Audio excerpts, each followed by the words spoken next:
Hey there, Ryan with you again for another tips and tutorials video. And today we're going to give you a little primer about how to shoot lightning. Now, we would have loved to have brought you this video from an outdoor location in front of an actual lightning storm, but that's the whole thing with lightning, is that it's totally unpredictable, and that makes it a real challenge to shoot. So first things first, before you get started, if there is lightning in the sky or if you know it's coming, please stay safe. Don't do anything stupid like stand next to a tree or out in an open field with your metal tripod. Stay indoors when possible and shoot through a window if you have to, okay? Okay. So speaking of tripods, you will definitely need one. There's no question.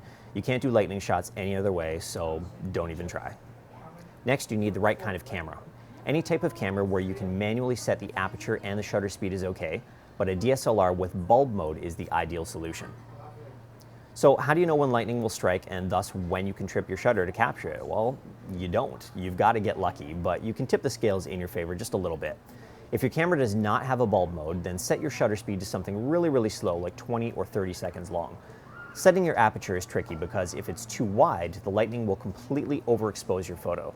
So stop down the aperture just a little bit so that the photo would normally be underexposed, because we're going to rely on the lightning to add some brightness to the scene.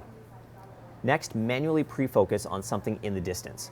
Because lightning happens so fast, there's no way your camera's autofocus will be quick enough to latch onto it to take a photo. So now you can start tripping your shutter button over and over again. Just keep pressing the button over and over and keep your fingers crossed. In theory, during one of those 20 or 30-second exposures, a bolt of lightning will illuminate your scene. Because you're keeping the shutter open a long time, you're maximizing the possibility that you'll capture it instead of trying to get lucky by syncing up precisely with the lightning. You'll end up with a lot of black throwaway shots after you're done, but hopefully you'll have one or two good ones with a good streak of lightning through it. So earlier I mentioned bulb mode on a DSLR, and this makes things a little bit easier on you. Bulb mode works by opening the shutter for as long as you hold your finger down on the shutter button.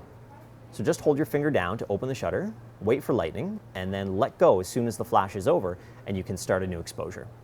You'll get more hits this way and fewer misses compared to the earlier method because you can control exactly when the camera starts and stops instead of it adhering to pre-timed intervals. And you know what else makes this process a lot easier? A remote control. That way you don't have to touch the camera itself and possibly incur camera shake into the photo.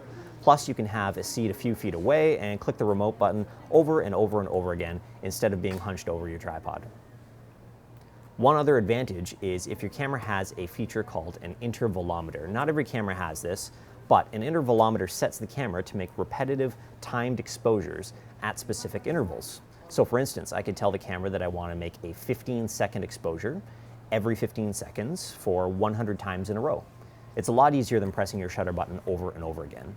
Check your manual's instructions to see if your camera has this feature and how to set it up. In closing, be patient, stay safe, and share your results with us on our Facebook wall if you have any success. Thanks for watching, and stay tuned to blacks.ca for new videos.